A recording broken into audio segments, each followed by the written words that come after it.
Salut à tous, David Fèvre, j'espère que vous allez bien. Alors non, je ne suis pas en train de me servir un canon tout seul, je suis en train de vérifier les barriques. Ici il y a 4 barriques et c'est 4 barriques de vin rouge. Je suis en train de vérifier le niveau puisque le bois c'est un matériau qui est perméable et donc il y a une respiration à travers le bois et du coup il y a un petit peu d'évaporation. Donc je vais vérifier que le niveau du tonneau ne baisse pas trop pour pas qu'il subisse trop l'oxygène. Et puis je goûte pour savoir un peu si tout va bien. Donc effectivement c'est un beau métier de goûter. Il n'y a pas de problème. Donc je suis en train de checker là les barriques de vin rouge. Ici voilà, il y a toutes les barriques qui concernent une partie du coteau blanc et puis du pinot blanc. Pinot blanc, nouveau cépage qu'on a, ça fait 4 ans et c'est la première année qu'on le récolte. Donc il y en a juste 2 barriques, c'est vraiment pour l'essai. Et puis je vais faire un petit tour également de toutes les cuves, cuve inox l'autre côté, cuve émail par ici, et puis je fais un petit check de savoir si les niveaux sont bons, savoir si les bondes fonctionnent bien. Donc les bondes c'est ce qu'il y a tout en haut, l'appareil en plastique qui permet de faire le vide d'air. Donc voilà, je check un petit peu toute la cuverie, savoir que tout est en ordre. Et puis certaines, effectivement, je goûte pour approfondir un petit peu mon palais, tout simplement, puisque la dégustation, c'est c'est un exercice qui permet d'emmagasiner beaucoup de références. Et donc faut pas hésiter, donc je recrache bien entendu. Il s'agit pas de boire un coup dans la cuverie, c'est pas ça, mais c'est surtout de se faire à la technique de la dégustation également, notamment pour reconnaître s'il y a un problème, reconnaître les défauts. Donc voilà, on fait ça une fois tous les 15 jours, à peu près une fois tous les 15 jours. L'idée c'est de checker si tout est en forme dans la cuverie, s'il n'y a pas de problème de niveau de cuve qui pourrait altérer. Voilà, donc si la cuve est ouverte, forcément il va y avoir de l'air qui va rentrer sur le vin et donc c'est pas bon.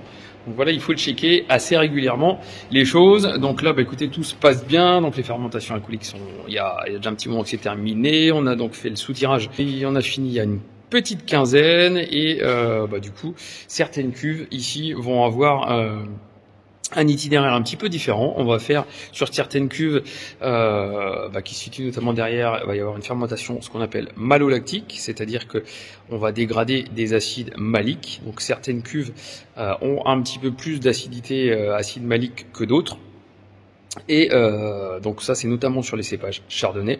Et puis sur le cépage meunier, il y en a un petit peu moins, donc on a choisi effectivement de pas faire la malo, de garder cette petite fraîcheur qui est assez sympa. Donc il y a un bel équilibre entre le fruit, donc la réputation du meunier est surtout sur le fruit, donc il y a un beau fruit et le fruit avec un petit peu de fraîcheur, ça donne des choses assez sympathiques. Et à la différence du chardonnay où lui on est sur déjà naturellement un petit peu de tension. Donc on a choisi de faire justement la fermentation malolactique pour avoir un petit peu moins de tension, un petit peu moins d'acidité. Donc voilà 2 itinéraires différents suivant les cépages.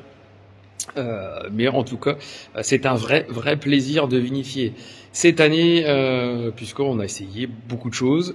La nature nous a tellement gâtés que, effectivement, on va pouvoir tester des choses. Est-ce que ce rouge, on le mettra comme ça en bouteille, ou est-ce qu'on va s'en servir pour faire du rosé d'assemblage? On verra bien. Mais voilà, on maintient les efforts sur chaque cuve, chaque barrique, en tout cas, qui permettent d'aller jusqu'au bout du bout. Il y a une quarantaine de cuves différentes. Chaque cuve, chaque tonneau est bien différent. Et ça va permettre d'avoir ce qu'on appelle beaucoup d'outils dans la caisse à outils assemblage. Et pour certaines cuves, on va croiser les courroirs, on va les associer avec des autres. Certaines, on va les laisser seules.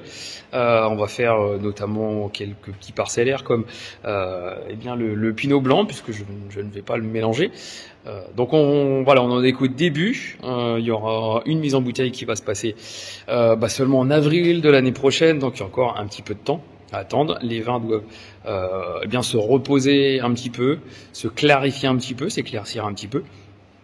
Et on va les laisser en tout cas se reposer comme ça encore quelques semaines, quelques mois. On fera une filtration sans doute sur février, sur mars. On va voir un petit peu comment ça évolue.